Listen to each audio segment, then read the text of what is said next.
Hello friends, welcome to my YouTube channel business positive. आज हम लोग बात करेंगे इनोवेशन के बारे में और ये वीडियो काफी इंटरेस्टिंग होने वाली है। तो स्टार्ट करते हैं एक वंडरफुल स्टोरी से। एक बार दुनिया के सारे कंट्रीज के बीच में एक क्रैब कंपटीशन हुआ, मतलब केकड़े का कंपटीशन हुआ। सभी कंट्रीज ने compete करने के लिए अपने अपने क्रैब्स को भेजा। सारे कंट्रीज के बीच में इंडिया का भी स्टॉल था, बिल्कुल खचाखच भरा हुआ, और बहुत बड़ा एक क्रैब का बॉक्स रखा हुआ था, लेकिन बिल्कुल खुला था, कंप्लीटली ओपन। मतलब कोई ढक्कन नहीं था उसके ऊपर। कंपटीशन देखने आए लोगों ने वहां खड़े आदमी से पूछा कि इन क्रैब्स के लिए कोई ढक्कन क्यों नहीं है, क्रैब्स निकल के इधर उधर जा सकते हैं। आदमी ने जवाब दिया, ये इंडियन क्रैब्स हैं, उन्हें ढक्कन की जरूरत नहीं है, वे एक दूसरे को खींचने में ही बिजी है। जब भी कोई क्रैब ऊपर चढ़ने की कोशिश करता है, दूसरा उसको नीचे खींच लेता है, तो इससे कोई भी केकड़ा ऊपर नहीं आ पाता। अब आप इस स्टोरी को मेरे आज के वीडियो से रिलेट करके देखना। आखिर क्यों इंडिया इनोवेशन में इतना पीछे रह जाता है, कारण क्या है इसके पीछे। और सिर्फ कारण जानना ही हमारा मोटिव नहीं होना चाहिए, बल्कि इंडिया को मोस्ट इनोवेटिव कंट्रीज की लिस्ट में कैसे लाएं, इस पे हमारा फोकस ज़्यादा होना चाहिए। आलिया भट्ट से ज़्यादा हमें अजय भट्ट के बारे में जानने की ज़रूरत है। जी हाँ, अजय भट्ट जो यूएसबी के फाउंडर हैं।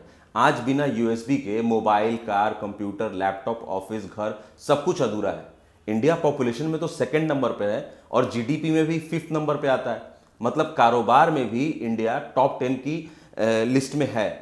क्यों इनोवेशन कंट्रीज में लिस्ट में हम टॉप 10 तो बहुत दूर की बात है, हम टॉप 40 में भी कहीं नहीं है। अभी इंडिया 48 रैंक पे है। पूरे वर्ल्ड में जो इनोवेशन का पैमाना होता है कि कौन सी कंट्री कितना इनोवेशन कर रही है, ये पता चलता है नंबर ऑफ पेटेंट फाइल करने से। तो पेटेंट मतलब एक ऐसा राइट होता है जो आपको इनोवेशन, कुछ नया इनोवेट करने के बाद आपको मिलता है, जिसको आपको फाइल करना पड़ता है ताकि वो आपकी प्रॉपर्टी बन जाए, उसको कोई कॉपी ना कर सके। तो बात करें अगर कौन कितने पेटेंट फाइल करता है, तो इंडिया ने 2019 में मात्र 2053 पेटेंट्स फाइल किए, और ये नंबर कुछ भी नहीं है जितना बड़ा इंडिया है। चाइना ने 58,990 पेटेंट्स फाइल किए हैं, जो इंडिया से 25 गुना ज्यादा है। और यहां तक कि साउथ कोरिया, जो इंडिया से 33 गुना ज्यादा छोटा है, उसने भी कई गुना ज्यादा पेटेंट्स इंडिया से फाइल किए हैं।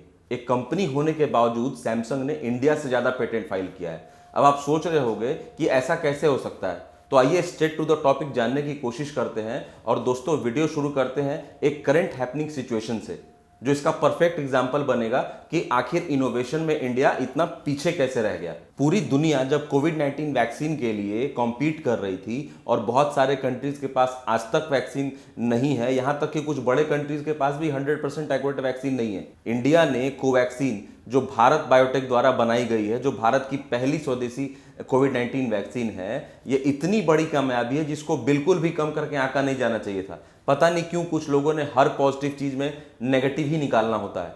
कोवैक्सीन के बारे में गलत अफवाहें फैलाई जा रही थी और तरह तरह की बातें लोग बिना जाने शेयर कर रहे थे। भारत बायोटेक के सीएमडी को यह क्यों कहना पड़ जाता है कि अगर विश्वास नहीं है तो पहला वैक्सीन जो है उनके ग्रैंडसन को लगा करके टेस्ट कर लिया जाए। It's a matter of great pride for all of us. गर्व है मुझे भारत बायोटेक के उपलब्धि पे, जिन्होंने वर्ल्ड में इतनी बड़ी कामयाबी हासिल की है जो बड़ी कंपनीज भी नहीं कर पाई। आज भारत बायोटेक के कोवैक्सीन के लाखों डोज लग चुके हैं। किसी के डेथ या सीरियस होने की खबर आई, एक्सेप्शंस को अगर छोड़ दे तो। Nobody is talking about that.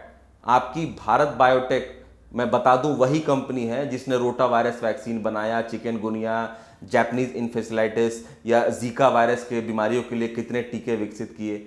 जी हाँ, वेरी फ्यू इन वर्ल्ड।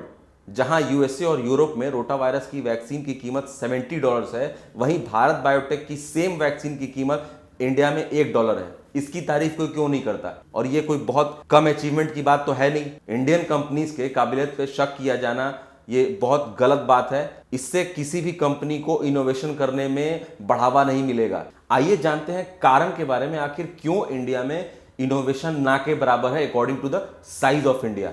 दोस्तों, पहला कारण है माइंडसेट ऑफ सेफ प्ले। हम इंडियंस की आदत होती है सेफ प्ले करने की। जो लोग कर रहे हैं वही करना है, अलग से करने की क्या जरूरत है।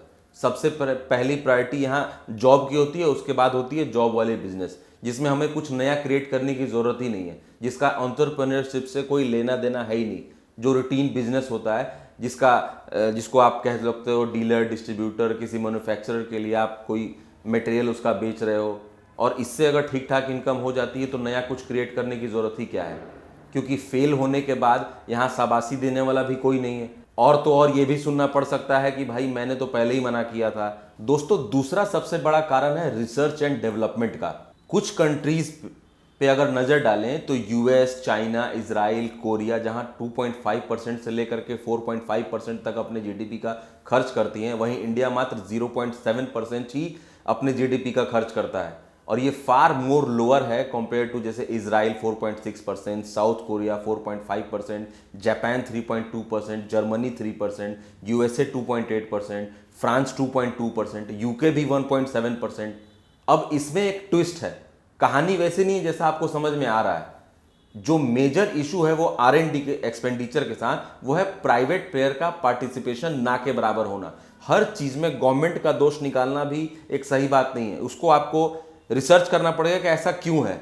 आखिर इतनी बड़ी बड़ी कंट्रीज इतना पैसा लगा रही हैं तो इंडिया 0.7% क्यों लगा रहा है? इंडिया के पास क्यों पैसे की कमी है अपने रिसर्च एंड डेवलपमेंट को सुधारने के लिए? इंडियन गवर्नमेंट का योगदान आर&डी में 56% है, जो कि 3 टाइम्स है किसी भी वर्ल्ड की टॉप 10 बड़ी कंट्रीज में। मैंने ये जितनी कंट्रीज गिनाई हैं उनके कंट्रीब्यूशन से ज्यादा इंडियन गवर्नमेंट कंट्रीब्यूट करती है, लेकिन प्राइवेट प्लेयर्स का कंट्रीब्यूशन बिल्कुल भी नहीं है। तो इससे हमें यह देखना होगा कि जो प्राइवेट कंपनीज हैं वो आगे बढ़ करके रिसर्च एंड इनोवेशन में ज्यादा से ज्यादा अपना अमाउंट खर्च करें, जिससे कि हम लोग भी इन कंट्रीज के हिसाब से अपना रिसर्च एंड डेवलपमेंट खर्च कर सके। तो तीसरा सबसे बड़ा कारण है एजुकेशन, जो बेसिक कारण है। अगर आप देखो मेजोरिटी ऑफ स्टूडेंट्स इंडिया में गवर्नमेंट स्कूल में पढ़ते हैं, यहाँ तो बात सुधरने की बजाय बिगड़ रही है। 2016 में एनुअल रिपोर्ट जो बनी थी एजुकेशन के ऊपर, उसमें कहा गया था कि 3 डिजिट का जो डिवीजन होता है 1 डिजिट से, वो भी स्टूडेंट नहीं कर पा रहे हैं। और ये संख्या 2009 में 32% थी जो डिवीजन नहीं कर पा रहे थे, वो इंक्रीज होकर के 2016 में 57% तक पहुंच गई है। अब आपको एक एग्जांपल देता हूं मैं, जहां इंडिया में चाइना से मात्र 35% स्टूडेंट ज्यादा है, तो इंडिया में स्कूल्स की संख्या थोड़ी ज्यादा होनी चाहिए, लेकिन ये थोड़ी ज्यादा नहीं, 4 गुना ज्यादा है। यहाँ राइट टू एजुकेशन के हिसाब से गांव में 1 किलोमीटर के दायरे में एक स्कूल होना जरूरी है, चाहे उसमें कोई फैसिलिटी हो या ना हो। इसी का रिजल्ट है कि 5000 स्कूल्स में एक भी बच्चा नहीं है, 64% स्कूल्स में बेसिक कंप्यूटर्स की सुविधा नहीं है। अब इस हिसाब से इंडिया को एक इनोवेशन हब बनाना तो काफी मुश्किल है। दोस्तों कारण कई हैं और कारण के पीछे अगर जाएंगे तो वीडियो काफी लंबा हो जाएगा। कारण से ज्यादा सॉल्यूशन के ऊपर फोकस करते हैं। अब बात करते हैं कि एज अ कॉमन मैन हम लोग क्या कर सकते हैं। तो हमारे हाथ में जो मोबाइल है उससे भी बहुत कुछ किया जा सकता है। इंडिया में जब 500 मिलियन मोबाइल यूजर्स जहां भी इनोवेशन के बारे में देखें, उसके बारे में पढ़ें, कोई वीडियो देखें, या आपके आसपास आप किसी को जानते हो जो कुछ नया कोशिश कर रहा है, जो कुछ नया करने की कोशिश कर रहा है, तो उसको भी शेयर करें, ताकि इंडियन एंटरप्रेन्योर्स और इंडियन स्टूडेंट्स के बारे में लोग जान सके, पूरी दुनिया जान सके। एज अ सोसाइटी इन चीज़ों से फर्क पड़ता है। लोग मदद करने के लिए भी आगे आ सकते हैं। किसी को पॉपुलैरिटी ज़्यादा मिल जाए तो क्या पता उसको इन्वेस्टर मिल जाए, उसको फंडिंग कर दे, गवर्नमेंट से कुछ हेल्प मिल सकती है। आज अमेरिका के पास हो, चाइना के पास हो, इनके पास इनोवेशंस के खजाने हैं। 60-60 हज़ार, 55-55 हज़ार एप्लीकेशंस, पेटेंट्स की फाइल होती हैं। तो अब इससे हम लोग ये कर सकते हैं कि अपने पेटेंट फाइल्स को बढ़ाने के लिए जब तक हम लोग आपस के इनोवेशन को शेयर नहीं करेंगे सोशल मीडिया प्लेटफॉर्म्स पर, न्यूज़ पर, तो इन सारी चीज़ों को बढ़ावा नहीं मिलेगा। दोस्तों वीडियो कैसा लगा आप जरूर मुझे कमेंट में बताएं, और अगर आपके पास भी कोई सॉल्यूशन है तो उसको भी शेयर करें। बहुत बहुत धन्यवाद आपका इस वीडियो को देखने के लिए।